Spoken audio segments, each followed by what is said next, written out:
la fiducia sul decreto Cura Italia con le prime misure anticrisi. Il testo passa ora alla Camera, resta però acceso lo scontro tra maggioranza ed opposizione. Sentiamo Sonia Sarno.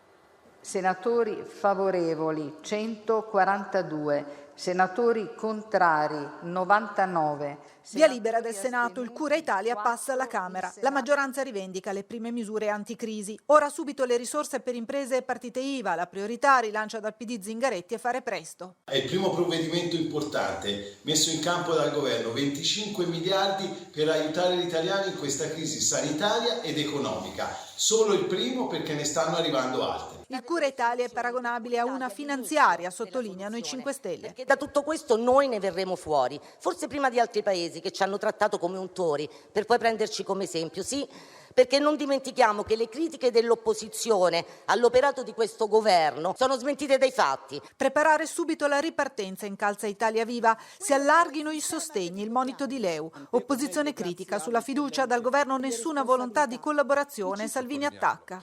Io ho sentito nell'intervento del collega del Partito Democratico i sindaci eroi e i medici eroi. Non c'è una lira per i sindaci e non c'è una lira per i medici. Non basta dire che sono degli eroi.